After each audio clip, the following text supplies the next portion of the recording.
una parte que espero poderlo explicar de la manera más fácil, comprensible, que es la parte cerebral.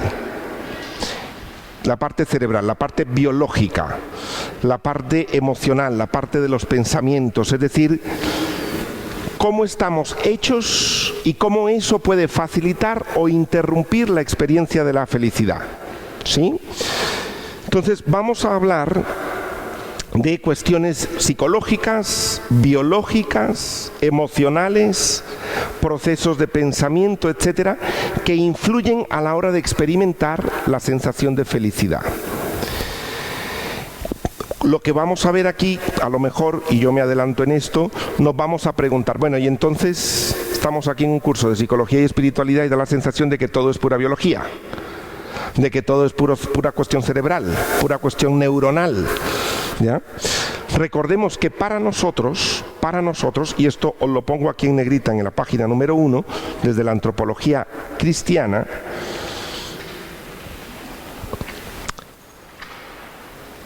la presencia que nos habita y que trata de manifestársenos desde siempre, dicha revelación se realiza en y a través del lento, duro y sinuoso trabajo de la subjetividad humana. Es decir, Dios se revela a través de la evolución. A lo mejor más de algún nieto o algún hijo ha venido a casa diciendo, mira, es que todo es pura evolución. El hombre viene del mono o de no sé qué, y entonces Dios, ¿dónde queda? Pues la presencia que habita la creación en sí está habitada por Dios. Y por eso la parte de la neurociencia, que es lo que se llama ahora la neurociencia, lo que nos explica la conducta nuestra y de los últimos hallazgos que tenemos, es la comprensión de la evolución del hombre. Nosotros hemos evolucionado. Y eso es lo que vamos a ver ahora. Y os pongo aquí en la página número 1 unos textos del Papa Francisco, que están tomados de la encíclica Laudato Si, sobre la creación. Y dice el Papa Francisco: Él, Dios, está presente en lo más íntimo de cada cosa sin condicionar la autonomía de su criatura. Y esto también da lugar a la legítima autonomía de las realidades terrenas. Desde el inicio del mundo, pero de modo particular a partir de la encarnación, el misterio de Cristo opera de manera oculta en el conjunto de la realidad natural, sin por ello afectar su autonomía. Es decir, la evolución lleva su camino, lleva su autonomía, y en esa autonomía está habitada por Dios. Esto lo consideramos así nosotros desde la antropología cristiana. ¿Sí? Entendido esto hasta aquí, porque esto es un punto fundamental para nosotros. Entonces vamos a ver una parte evolutiva, pero esto no quita, entonces aquí no, es que Dios, en ese camino lento, los procesos del ser humano han sido muy lentos. Nosotros hoy nos vemos así como estamos, pero llevamos millones de años de evolución.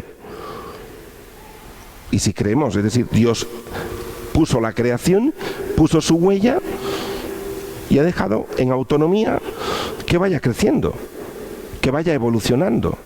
Entonces, la evolución no contradice la fe, todo lo contrario. Bien. Vamos a ver en la página número 2. Nuestro organismo y sus funciones. Os puse ahí herederos de millones de años de evolución. Tú y yo tengo 52 años, el otro tiene 60, la otra tiene 40, la otra tiene 50, el otro tiene 80, el otro tiene 20, el otro tiene 5. Pero la información que llevamos nosotros dentro, ¿cuántos años tiene? El ADN. Millones de años. Yo puedo llevar 40 años en este globo terráqueo, pero lo que llevo dentro lleva millones de años de información. Es una información que ha evolucionado. Bueno, esta evolución, una cosa importante será preguntarnos, ¿qué es lo que le interesa a la naturaleza? ¿Que seamos felices o que sobrevivamos?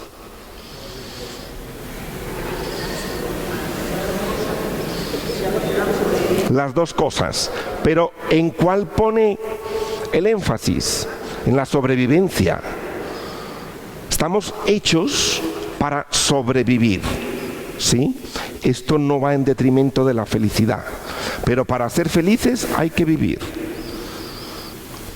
Entonces se le da prioridad. Para poder yo ser feliz tengo que dar prioridad al existir, a protegerme, a sobrevivir en este planeta.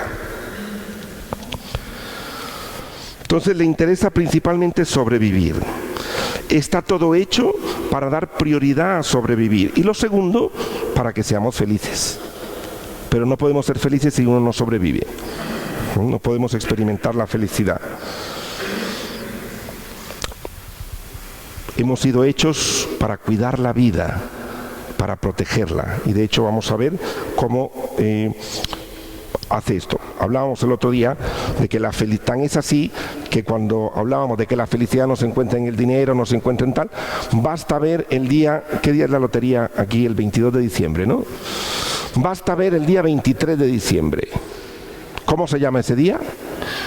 El día de la salud. No me tocó la lotería, pero tengo salud. Es decir, la felicidad no está en el dinero. Es curioso, lo de estos dichos y tal tienen una sabiduría. ¿Por qué? Porque lo principal es sobrevivir. Luego ya si me tocó la lotería, bueno, bendito sea Dios, ojalá. Pero si no me toca, qué importante que estoy vivo y tengo salud, ¿no? Que he sobrevivido en este mundo, ¿no?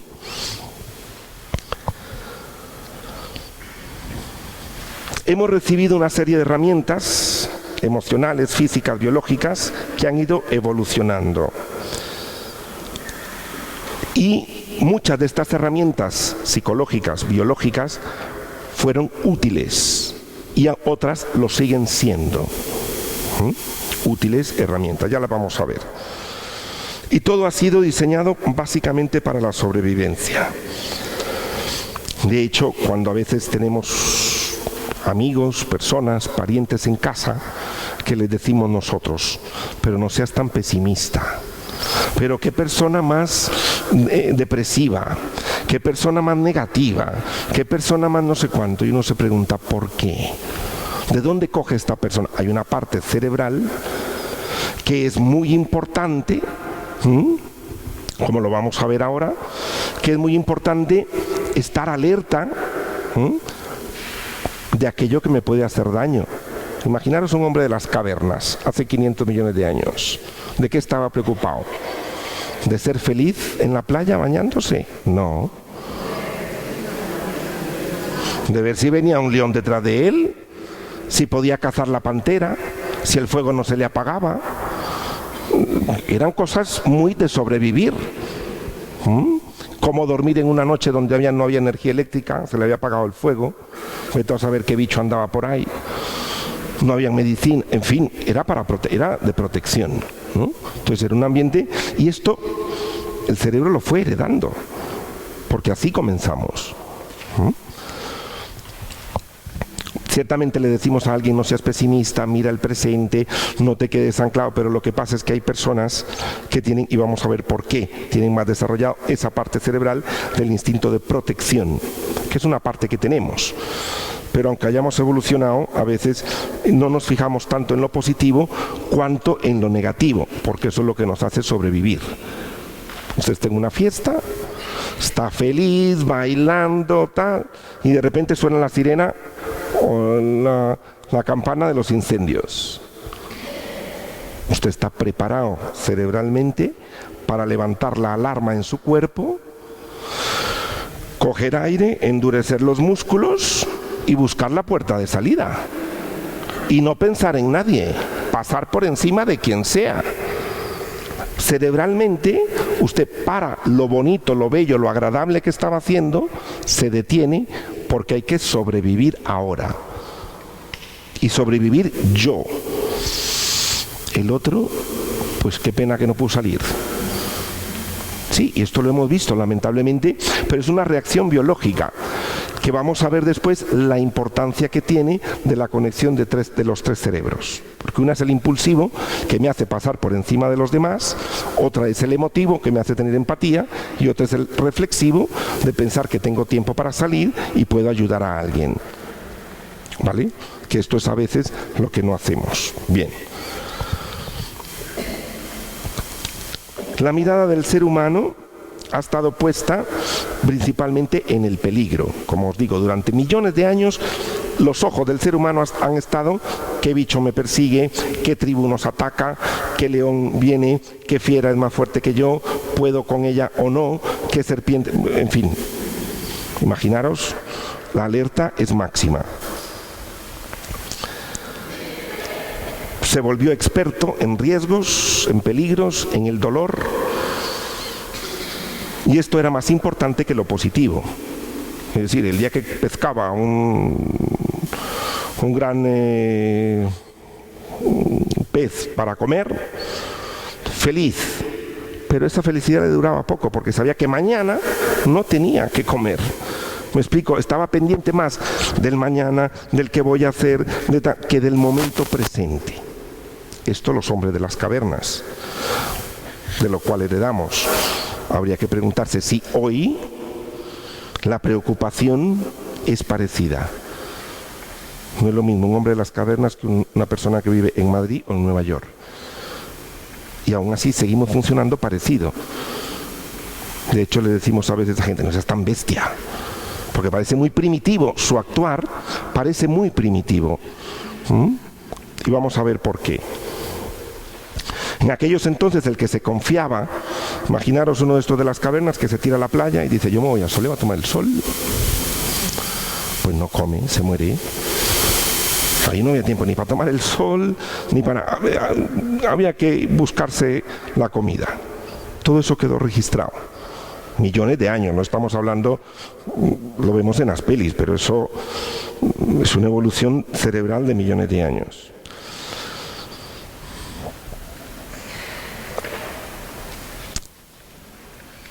Por ejemplo, el hambre, como os decía, me contaba una persona que había conocido a unos niños de la India que habían venido aquí. Y que la primera vez que vinieron, porque además habían estado en un colegio, un orfanato, no sé dónde, donde había una dificultad de comida y además tenían que luchar por la comida y encima en la India.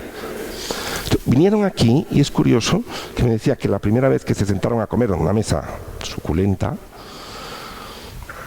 habían dos niños que uno cogió un bollo de pan y se lo puso aquí, el otro debajo del brazo, cogió el plato, se lo acercó y comía así. Era: a mí nadie me toca esto. Nosotros lo podemos ver muy primitivo, ¿ya? Sin embargo, pertenece al cerebro de la sobrevivencia. Es decir, yo tengo que sobrevivir de alguna manera y he aprendido a sobrevivir así. Uno dice: ¡hala, qué barbaridad! No, fíjese usted en las fiestas patronales cuando reparten algo, ponen una paella. Aquello se mata a la gente por un plato, dejan al otro sin comer, pasan por encima de la gente. Parece como que no han comido en su vida y uno dice: pero si tiene el frigorífico lleno. O en una mesa de familia, las piezas de pollo lo pasan, ¡fumba! Y si no te vas a quedar sin comer. Pero es una parte cerebral instintiva, que es el cerebro primitivo, que vamos a ver después que tiene que ver con el otro. Pero entonces que no nos extrañe lo de la India, porque nosotros también lo hacemos. Las rebajas, yo a veces cuando he visto eso, cuando abren las puertas de las tiendas, aquello parece que se va a acabar el mundo. Y uno dice: es que te vas a quedar desnudo y a la intemperie como los hombres de las calles. ¿Es necesario? ¿Es eso necesario para sobrevivir hoy? No, pero la reacción es igual. Se abalanza sobre. ¿Me explico? Este sentido que tenemos. Y funcionamos así. Todavía. A veces. Hay personas que evalúan ciertas cosas como que lo que está en juego es la sobrevivencia. No tengo el coche del año. Y se amarga la vida. Porque no puede tener el bolso de Loewe que ha salido, el gris, porque el blanco lo tengo, pero el gris no. Y dice: ¿depende de eso tu sobrevivencia? ¿Cómo esto nos puede llegar a quitar la felicidad? Pues ya nos damos cuenta. Porque da la sensación de que el coche de lujo, la casa en la playa, el estatus, los títulos, las compras, el no alcanzar mucho más dinero. Entonces da la sensación, ¿por qué? Porque lo que está funcionando es el cerebro primitivo. Y evalúa lo que no es para sobrevivir como que si en eso se jugara la sobrevivencia. La competencia. Bueno, basta ver lo que pasó ahora, muy lamentable en este equipo de fútbol, creo que lo han visto y tal, ¿no? Porque la rabia es muy importante, el enfado es importantísimo, es una fuerza vital. Y que un hombre de las cavernas pues lo utilizaba pues porque venía un león o porque había que atacar otro tribu, y no por atacarla, sino era porque venían a por la caza que había cogido yo. Y aquí o me peleo con ellos o no, o me peleo con el león. Pero uno dice, ¿ahí estaba en juego la sobrevivencia? No. Se actúa por el impulso. ¿Me explico? Y esto pertenece a este tipo de cosas. Entonces, así nos podemos ir quitando la experiencia de la felicidad. Saciar el hambre, por ejemplo, como decía, aplacar el miedo. El miedo a la oscuridad es muy ancestral. Sin embargo, hay gente que tiene horror cuando sabe que el apagador está ahí al dedo. Pero gente que tiene horror, y eso es muy ancestral. La seguridad al apego materno también es muy ancestral. Guardar comida, gente que ha estado, sea por el cerebro primitivo o por experiencias, hay personas que se angustian si no tienen, se quitan la felicidad porque no hay bastante. Gente de la posguerra, por ejemplo, que quedó con esa carencia. Entonces, además toca el cerebro primitivo. Organizar la información también es para protegernos. Uno organiza información, pero generalmente, recordemos, todo es de peligro, de cuidado, de alerta, porque necesito sobrevivir. Entonces, todo lo que es distinto, uno se hace una idea de sospecha. Es natural por el cerebro. Hombre, esto no lo conozco, me da miedo. No sé, no entiendo. Pero por eso no se puede perder la preocupación por el mañana. Ser aceptado en un grupo o no. Vamos a ver, un hombre de las cavernas, si no le aceptaba a la tribu, ¿qué le pasaba? Moría. Textualmente moría. Se registra en el cerebro, y hay gente que después llega a pensar hoy día que si ese grupo de WhatsApp no me acepta, yo muero. Y dice, no vas a morir, no es cuestión de sobrevivir o no. Porque te quitas el sentido de felicidad, no está en juego tu sobrevivencia. Que necesitamos ser aceptados, claro que sí, pero hay creencias muy irracionales de necesito ser aceptado en todos los grupos y por toda la gente. Mire, no me voy a morir por eso, y de hecho lo decimos, no me muero por eso. El 99% del ADN lo compartimos nosotros con nuestros ancestros de hace millones de años. Es decir, la evolución va muy lenta. No es que vaya... El no cometer errores. Hay gente que se quita la felicidad porque todo tiene que estar perfecto y sin un error. Eso pertenece al cerebro antiguo. Cometer un error para un hombre de las cavernas era de vida o muerte. Hoy no.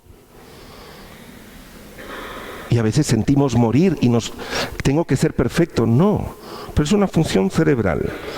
Rechazar lo diferente, la envidia. La envidia también era una función cerebral muy básica y muy importante. Él ha desarrollado el anzuelo. Yo eso no lo conozco, yo quiero eso. Porque de eso dependía, yo veía que él pescaba más fácilmente que yo. Yo eso lo quiero. Y la envidia lo que me hace ver es que lo que no tengo para adquirirlo.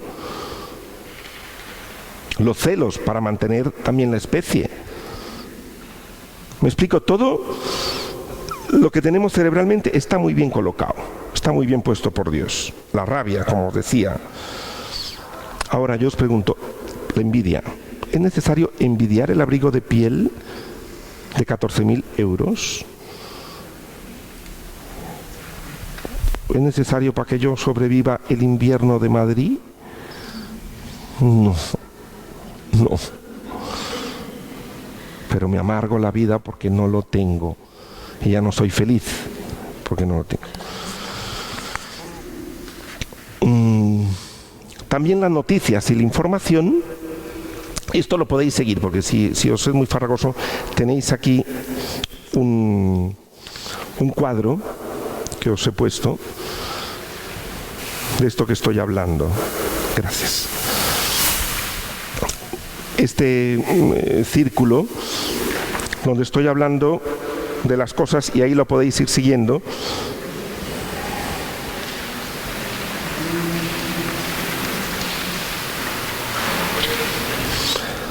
Entonces vamos recorriendo, estamos más o menos por la mitad. No cometer errores, ya lo hemos visto, y prever también.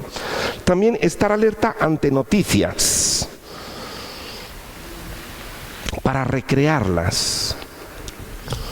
Basta ver los telediarios. Dan una noticia y la vuelven a repetir en la tarde, al día siguiente la vuelven a repetir, después te voy a hacer un resumen, después el super resumen del resumen, después el resultado de la... Pasa unos 10 días con la misma. Uno dice, ¿por qué lo veo? ¿Y por qué lo recreo? ¿Y por qué pregunto? ¿Cómo fue? ¿Dónde? ¿Quién? ¿Lo conozco? ¿No lo conozco? Pero entonces fue así. No, entonces ¿se murió o no se murió? ¿Por qué uno pregunta sabiendo que a veces, porque es una cuestión para sobrevivir, es para ver si a mí me va a pasar eso? Entonces es una cuestión cerebral. Yo quiero reproducirlo, que me lo digan lo más exactamente posible para ver si yo corro riesgo de eso. Y la mayor tranquilidad es cuando, bueno, no, pero esos son los que comen mucho azúcar, yo no como. Entonces ya uno se tranquiliza. Pero antes ha recogido toda la información. Ahora, ¿qué pasa? Estamos en un mundo donde la información es demasiada. Yo me acuerdo, yo estaba en los Estados Unidos cuando fue el 11S, el 11 de septiembre. Por las circunstancias del momento, pues yo tenía que haber salido 3 días después y no se podía salir. Bueno, total, me estuve ahí 15 días más. Aquello era dramático. Encender la televisión y ver aquello, era una angustia. Repetían, y venga lo de las torres, y venga lo de las torres, y venga el avión otra vez chocando, y venga el avión. Y todos lo veíamos. ¿Por qué? Porque era una cosa tan grave. Tengo que verla varias veces para que el cerebro lo procese y diga, sí, pasó. Pero a mí no me está, yo estoy aquí, no me... Esa es la parte cerebral, ¿no? Pero uno se puede quitar la felicidad, se puede angustiar si únicamente mira pensando que yo tengo que sobrevivir porque esto le puede pasar a mis hijos, le puede pasar a mí. No, estamos en Madrid, siglo XXI. A lo mejor esto que pasa en la India no pasa aquí. Inundaciones de Perú, muy lamentables. Me explico, pero saber evaluar, y esto lo vamos a ver cómo funcionan los 3 cerebros, que es lo que vamos a ver ahora. A veces nos preguntamos cómo sucedió, dónde sucedió, qué pasó, y nos encanta saber más información. Un accidente de tráfico. Pero quién era, una señora, era mayor, era joven, tenía hijos, no sé cuánto, murió, vino el SAMUR. ¿Por qué necesitamos? ¿Por qué? Para ver si a mí me va a pasar lo mismo. Y para tranquilizarme que a mí no me pasó. Pero todo esto, la felicidad se carcome también. Ahora vamos a ver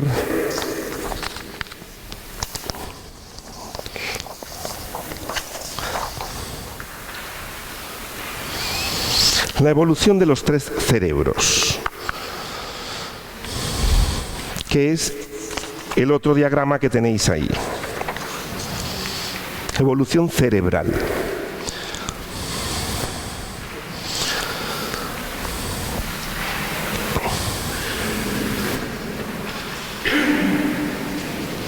Son 3 cerebros. Esto yo alguna vez lo he hablado aquí, pero ahora lo vamos a hablar de acuerdo a la felicidad. Está el cerebro primitivo, que es el área límbica, que es muy joven, lleva 500 millones de años funcionando. O sea, la información que tenemos es de 500 millones de años. ¿Para qué servía ese cerebro? Fue el cerebro primitivo, el cerebro de los reptiles. Proporcionaba lo que era necesario para vivir. es decir, la sensación de hambre, necesidad de sueño, respirar para reproducirse, la sed, la temperatura, controlarla, el correr, el ponerse a salvo, el arrebatar, el luchar, el atacar. Es decir, lo principal es el impulso.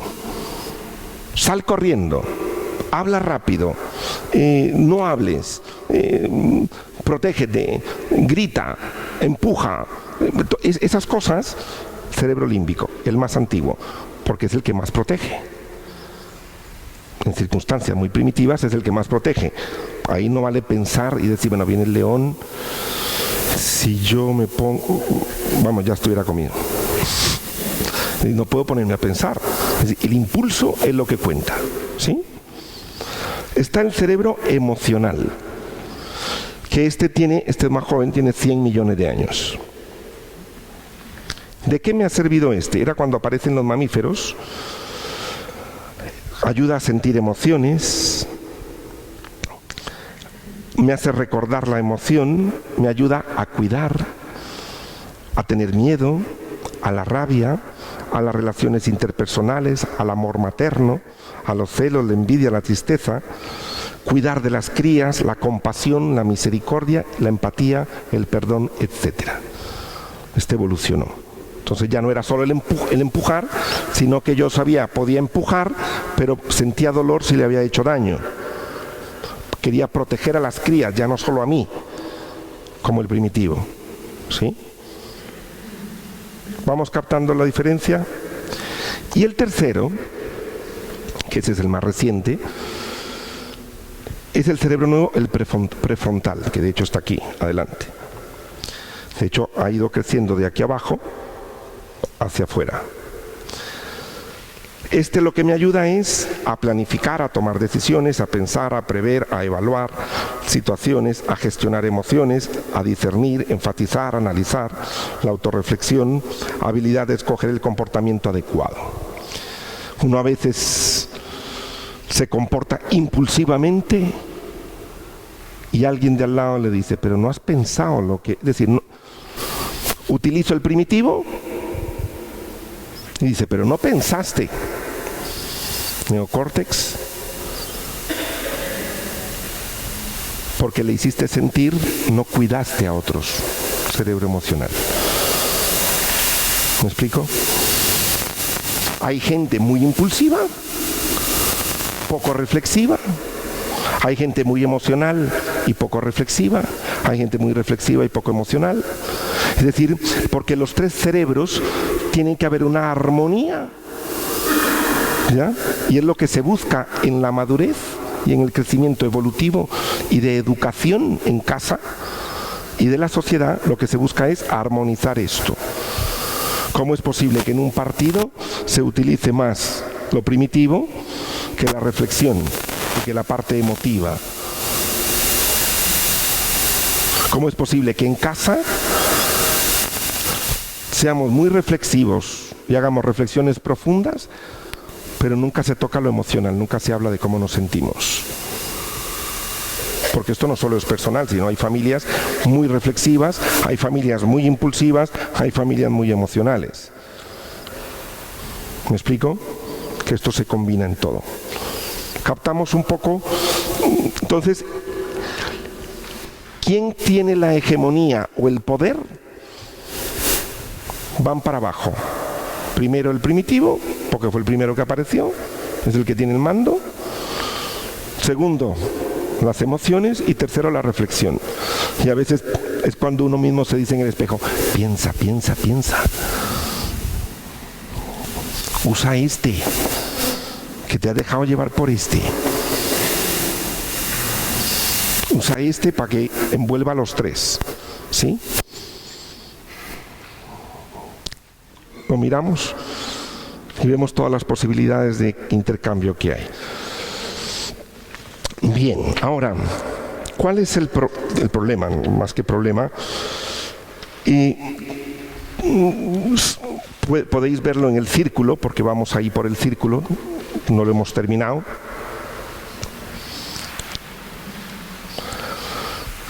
Enfrente de vosotros, de la mitad hacia la izquierda, Vamos a hablar de lo que se llaman los interruptores, y esto va a ser una de las cosas más importantes. Sí, el cerebro tiene todo esto, tiene millones de años, tiene el hambre, tiene el estrés, tiene el sostener información, quiere sobrevivir, quiere no sé cuánto, hay 3 cerebros que funcionan, todo esto sí, muy bien. Y uno dice, ¿y qué relación hay con el ambiente y la educación? Porque no todo es cerebral, porque lo traigo un chip. Y os pongo aquí en negrita en la página número 7, en la página vuestra, porque no, la mía es otra cosa. La página número, creo que es la página donde dice aspectos educativos culturales 4.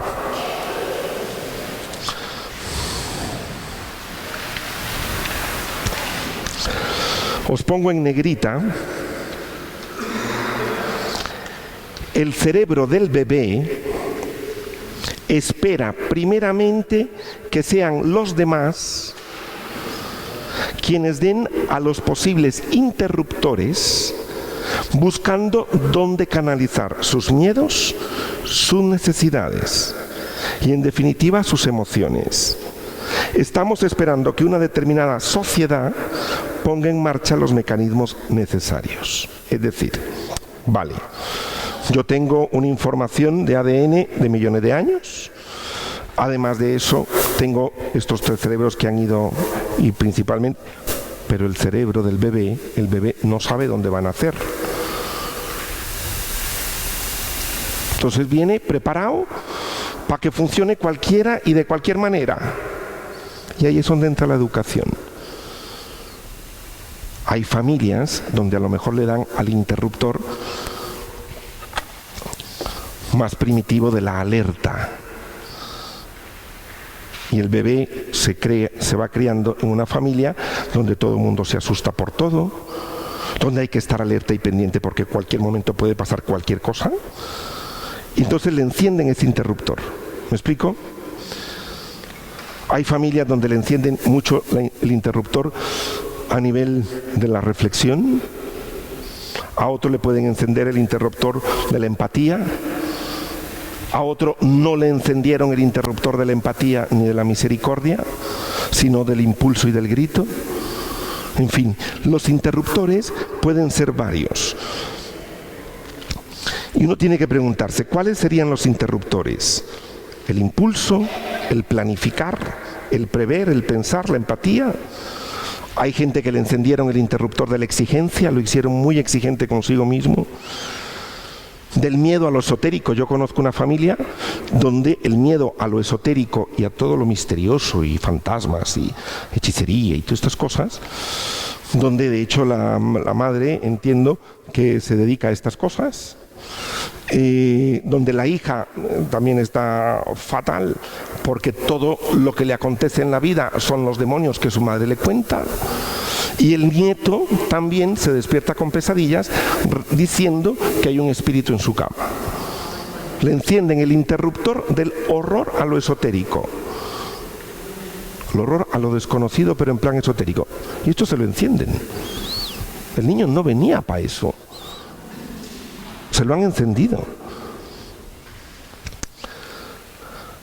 La baja estima. Entonces le apagan el interruptor de la estima, no solo lo que me enciende, sino lo que me apagan. Me apagaron la estima. Esto aquí nadie sobresale en esta casa. Como dice el refranchino, todo clavo que sobresale encuentra su martillo en cualquier momento. Y hay casas donde hay unos martillos impresionantes. El clavo que sobresale, ¡pumba! Aquí nadie sobresale. Le apagan ese interruptor. O le levantan el interruptor de la obsesividad, o no le encendieron el interruptor de la calma, porque en casa nunca había calma para nada. Entonces no solo lo que me encendieron, sino lo que me apagaron. Ahora, en la vida uno también puede encender otros interruptores y puede apagar otros. Porque uno dice, así me criaron, pero yo no quiero. Ahora, esto requiere un entrenamiento. ¿Por qué? Porque uno ya lo tiene encendido. Ahora, ¿cómo apago esto? Entonces, uno de los deberes para el próximo día, aunque no estamos terminando, pero en la última página, en el folio al final, tenéis un dibujito muy mono con los interruptores. Los interruptores de mi vida, que este es el deber para la próxima vez. Anota los interruptores que crees que fueron encendidos en tu formación, en lo que viste de niño, sea en tu familia o en la sociedad. Porque hay épocas de la sociedad, uno dice, es que en mi época a todo el mundo le apagaron el interruptor de tal cosa. Y es muy probable, hay épocas donde se apagan ciertos interruptores y otros se encienden, pero también en casa.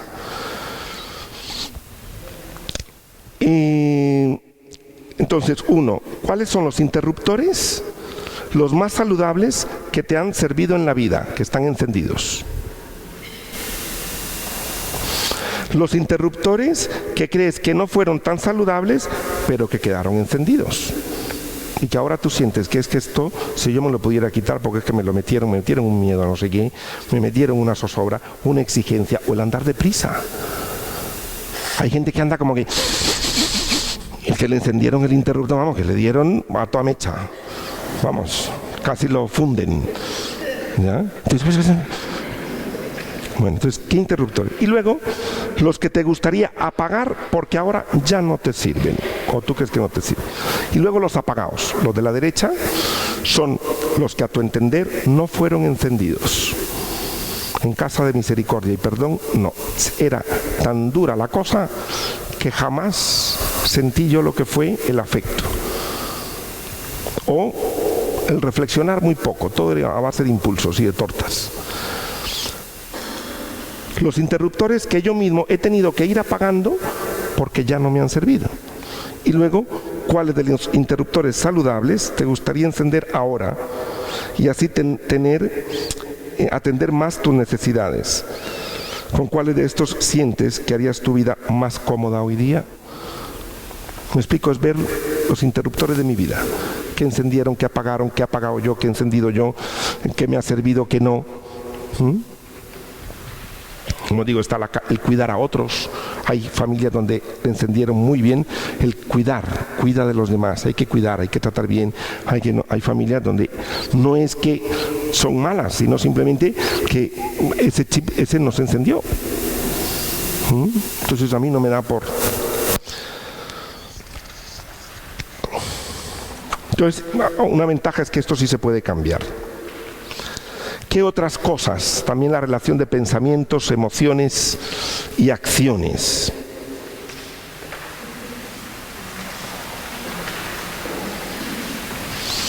Nuevamente, pensamientos, emociones y acciones. A veces un pensamiento, neocórtex, me puede quitar el sueño. La parte primitiva, que es el sueño, descansa. Tu cuerpo te pide descansar. Pero hay un pensamiento, hay una viñeta ahí más adelante, si la veis.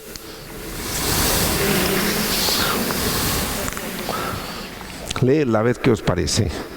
Es buenísima.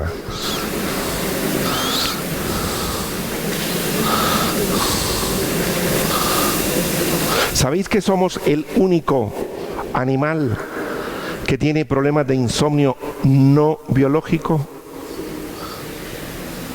Un animal que no duerme es porque le pasa algo en su cuerpo. Pero el 99% de los casos del insomnio no es biológico.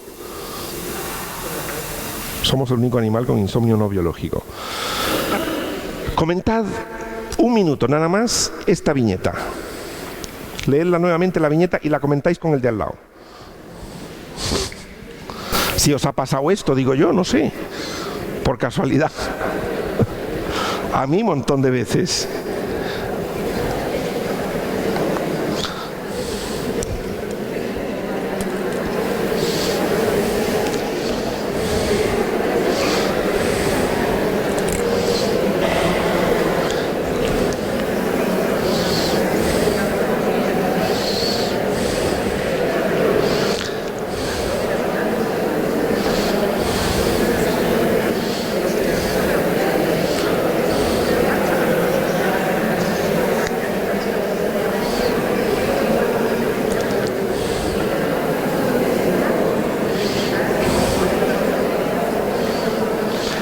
Y preguntaros si eso os ha llegado a quitar la felicidad del momento presente cuando estáis en ello.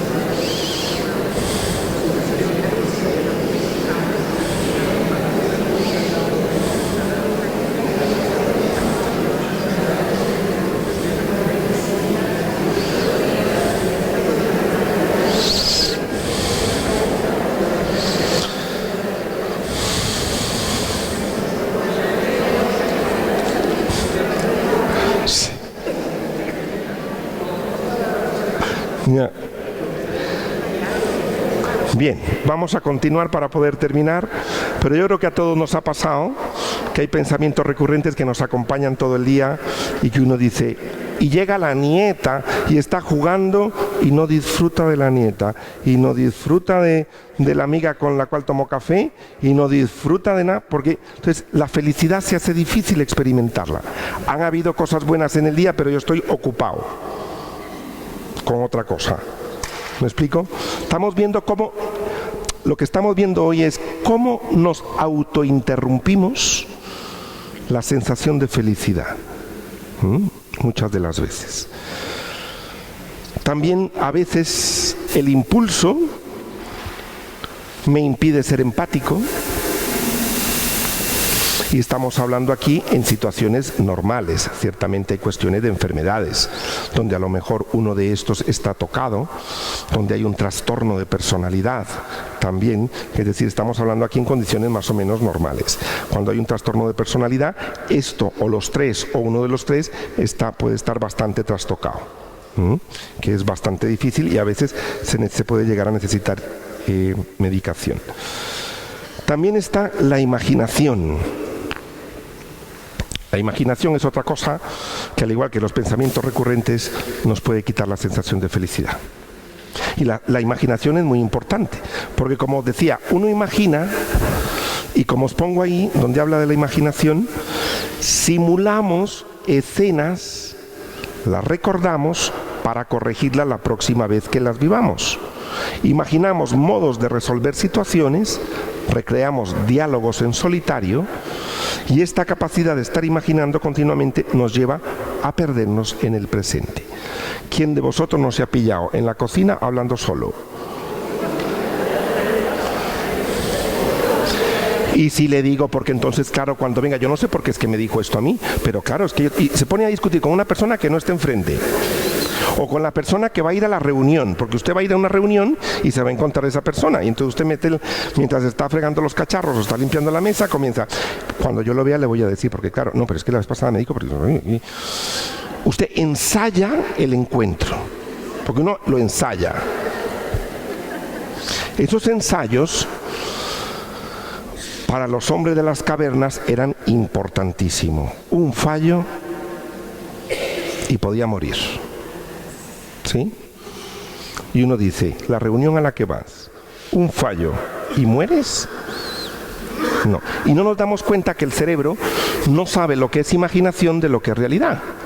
Y cuando yo lo estoy ensayando, produzco biológicamente las mismas sustancias que se producen como que si estuviera ahí y el otro me estuviera atacando. El estrés, el bombardeo del corazón, la mente, la presión sanguínea, las pupilas se dilatan, todo lo que me sucede a mí, me falta el aire, me comienza a dar ansiedad, y uno dice, pero si ni he ido a la reunión, no he llegado a la reunión y ya tengo ansiedad. Y a lo mejor llego a la reunión, o la persona ni estaba, o si estuvo, ni me miró. Pero yo ya lo ensayé. Por tanto, llegó el niño o llegó el esposo a contarte algo, o el niño a enseñarte el 10 que ha sacado, y tú, como estás ensayando aquello, no disfrutas del 10 que te ha enseñado, porque tú estás en el ensayo. Espérame que un error, mire, no depende a veces la sobrevivencia, y en el momento presente me lo salto. Eso en cuanto a la imaginación, en cuanto al estrés. Y luego, ya por último y para terminar, que me quedan 2 minutitos. ¿Qué recursos? ¿Esto tiene algún arreglo? Porque uno dice, bueno, vamos a ver, el cerebro está bien diseñado, está acostumbrado a actuar de una determinada manera, la educación me va a hacer, los niños se les comienza a hacer utilizar, porque desarrollan más por naturaleza, y se les enseña a compartir, utilizar el emocional, a ser más empáticos y a pensar. Vete a la habitación a pensar. Utiliza que está solo utilizando esto. Entonces la educación ayuda, pero como hemos visto, a veces esa educación enciende unos interruptores que no eran tan favorables, y por diferentes razones. Como vemos, el experimentar la felicidad no fluye naturalmente, porque cerebralmente estamos pendientes de lo que me haga daño, de quién me critica, de si hace falta comida, si ella lleva el bolso que no tengo yo. ¿Por qué? Porque cerebralmente antes todo eso era para sobrevivir, pero todavía yo evalúo lo de hoy día, aunque no sea para sobrevivir, y entonces me quito el estar en el presente. ¿Me explico? Bien. ¿Se puede hacer algo con esto? Pues ya dijimos, sí, apagar ciertos interruptores, encender otros. La oración ayuda, tan es así que hasta los monjes budistas, hasta los que hacen Om, que van a cursos para hacer Om, tienen que ejercitarse en el Om, porque no fluye cerebralmente, estará más pendiente de si le empujan que de la paz interna. Entonces, eso hay que ejercitarlo. Los monjes hacen horas de meditación, católicos, budistas o de cualquier religión, horas de meditación. Y para encontrar la felicidad, entonces esto no fluye con naturalidad, hay que ejercitarlo. La oración ayuda mucho. También el cambio cognitivo. Tú entras a un grupo, o por ejemplo un grupo de la fe. Ahora yo os aconsejo que cuando vayáis a escoger un grupo religioso, escoged uno que os apaguen los interruptores más neuróticos y os enciendan los más saludables. Porque hay grupos religiosos que lo que hacen es reforzar, mi madre me encendió y aquí le suben a 8000 voltios. Y uno dice, peor todavía. Hay grupos y grupos religiosos más saludables, otros que a lo mejor son más rígidos, más duros, menos misericordiosos, menos compasivos. Y entonces me ponen a utilizar diferentes aspectos. Hay grupos religiosos donde te pueden anular este cerebro, porque este cerebro primitivo no es malo. El impulso, el querer, el desear, el sentir mi cuerpo. Es muy importante sentir hambre. Es muy importante comer cuando uno siente hambre y dormir cuando uno siente sueño. Pero hay grupos donde te dicen que entre menos comas y entre menos duermas y entre más te autocastigues, es mejor. Entonces, yo nada más os digo, mirarlo, ¿no? Pero sí ayuda. A apagar, encender interruptores ayuda la fe. Ayuda la lectura del Evangelio, la contemplación, la respiración, ejercicios de respiración, estar en contacto con uno mismo, también ayuda muchísimo. Las experiencias sanadoras. Tuve una experiencia que me encendió este interruptor. Y a lo mejor con el marido o con la esposa tiene una experiencia más sanadora. Le ayuda a sanar eso. O orar para que el Señor también sane esos interruptores o los haga bajar de tanta alerta que hay. De esto también habla lo que está ahora muy de moda, el mindfulness, la toma de conciencia. Es decir, tomar conciencia yo de dónde estoy, cómo estoy, de mi cuerpo. Eso es muy importante. Experiencias religiosas que hagan tener más compasión, más confianza, más tolerancia. Y también en algunos casos, por supuesto, pues es necesario la ayuda profesional. Es decir, a nivel psicológico, en algunos casos pues será necesaria la ayuda profesional para poder llegar pues a una estabilidad y cómo integrar los 3 cerebros para que vayan funcionando mejor en la vida.